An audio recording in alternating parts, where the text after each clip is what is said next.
लवली आनंद ने थामी लालटेन। बाहुबली आनंद मोहन की पत्नी ने ली राजद की सदस्यता। नीतीश सरकार पर निशाना साधते हुए बोली, इन्होंने राजपूत समाज को ठगा।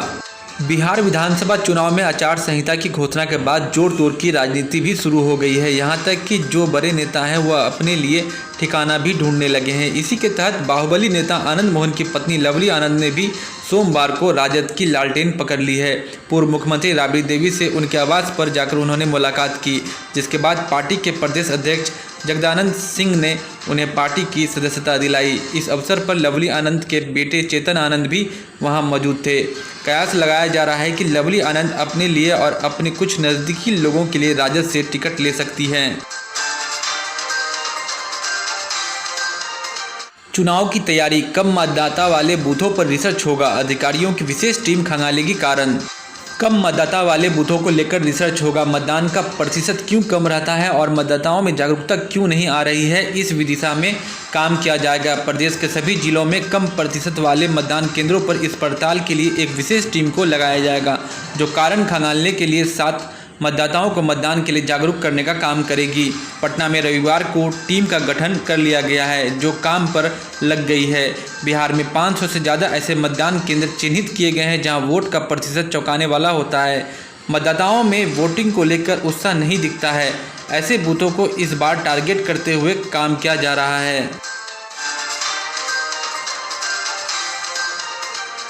पटना पहुंचे तेजस्वी सूर्या ने कहा, बसवन्ना की धरती से भगवान की बुद्ध की भूमि आना सौभाग्य, समस्तीपुर दरभंगा भी जाएंगे।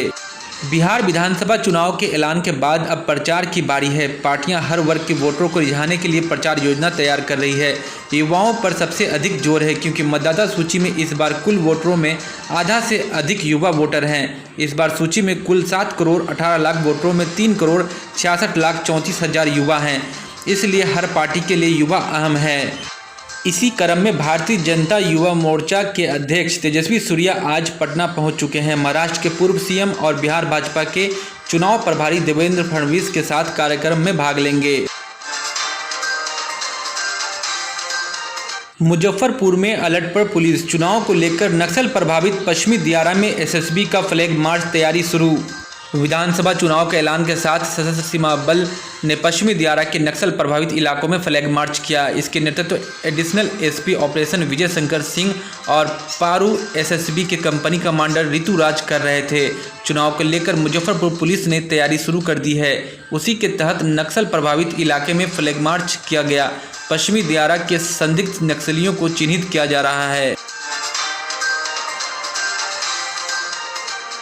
2 दिन तक दिल्ली में डेरा जमाने के बाद उपेंद्र कुशवाहा पटना पहुंचे। कल ले सकते हैं बड़ा फैसला। रालोसपा प्रमुख उपेंद्र कुशवाहा 2 दिन तक दिल्ली में डेरा जमाने के बाद आज पटना पहुंचे। पटना एयरपोर्ट से सीधे उपेंद्र कुशवाहा अपने आशियाना नगर स्थित आवास पर गए। सूत्रों से मिल रही जानकारी के अनुसार रालोसपा प्रमुख कल मंगलवार 29 सितंबर तक कोई बड़ा फैसला ले सकते हैं।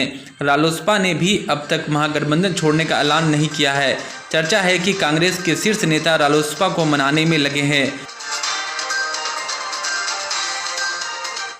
बिहार में ह्यूमन ट्रैफिकिंग। वैशाली में 2 भाई किडनैपिंग केस में एक भाई बरामद तो दूसरे का शव मिला।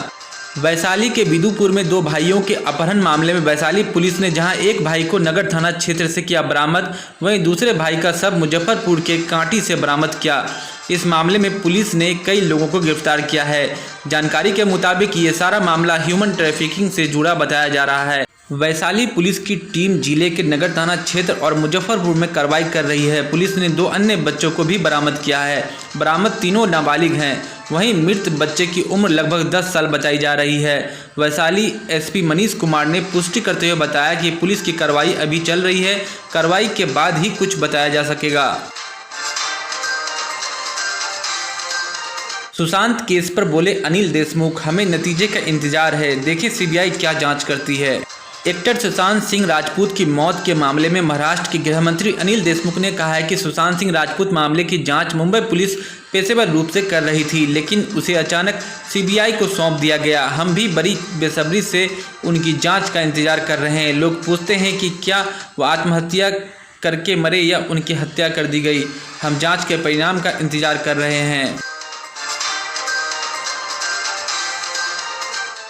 इस बार जेडीयू 103 तो 101 सीट पर लड़ेगी बीजेपी, सहयोगियों के लिए 39 सीट। विधानसभा चुनाव के लिए एनडीए ने अपना फार्मूला तैयार कर लिया है। सूत्र की माने तो विधानसभा चुनाव 2020 में जेडीयू 103 और बीजेपी 101 सीट पर चुनाव लड़ने जा रही है। आपको बता दें कि 2010 में जेडीयू 141 और बीजेपी 102 सीट पर चुनाव लड़ा था, लेकिन इस बार एनडीए में एलजेपी और जीतन राम मांझी की पार्टी हम भी एनडीए में शामिल है, लिहाजा इस बार 39 सीटें सहयोगी दलों के लिए छोड़ी गई है। मुंबई पुलिस का अपमान करने वाले पूर्व बिहार डीजीपी को जेडीयू का टिकट मिलना दुखद होगा। कांग्रेस महाराष्ट्र कांग्रेस ने आज कहा है कि मुंबई पुलिस की बेइज्जती करने वाले पूर्व बिहार डीजीपी गुप्तेश्वर पांडे को जेडीयू अगर विधानसभा चुनाव में टिकट देती है तो यह बहुत दुखद होगा। महाराष्ट्र कांग्रेस के प्रवक्ता सचिन सावंत ने कहा, बिहार में बीजेपी के चुनाव प्रभारी बनाए गए देवेंद्र फडणवीस अगर विरोध नहीं करते तो महाराष्ट्र के लोग सवाल करेंगे।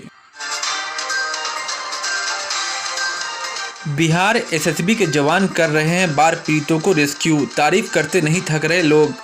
देश की सुरक्षा में तैनात एसएसबी 21वीं बटालियन बिहार के बगहा में न केवल बाढ़ पीड़ितों का रेस्क्यू कर उन्हें सुरक्षित स्थान पर पहुंचा रहे हैं, बल्कि उनके लिए सामुदायिक किचन की व्यवस्था कर रखे हैं। दरअसल बाढ़ प्रभावित चकदवा और झंडू टोला में गंडक का जलस्तर बढ़ने के कारण आई बाढ़ से आवाजाही बंद है, जिससे लोगों को प्रशासनिक मदद नहीं मिल पा रही है। ऐसे में एसएसबी के जवान अपने निवाले से भोजन की कटौती कर इन बाढ़ पीड़ितों को 2 वक्त की रोटी मुहैया करा रहे हैं, जिसके कायल न केवल बाढ़ पीड़ित व बल्कि बीडीसी गुलाब अंसारी के साथ विक्रम बिंद और अन्य ग्रामीण एसएसबी जवानों की सराहना करते नहीं थकते हैं। तो ये थे अब तक के मुख्य समाचार। मिलते हैं अगले समाचार में। अगर आप देश दुनिया की खबरों से रूबरू होना चाहते हैं तो RS न्यूज़ को ज़रूर सब्सक्राइब करें और हाँ, बेल आइकन को दबाना ना भूलें ताकि न्यूज़ का नोटिफिकेशन आपको मिलता रहे। धन्यवाद।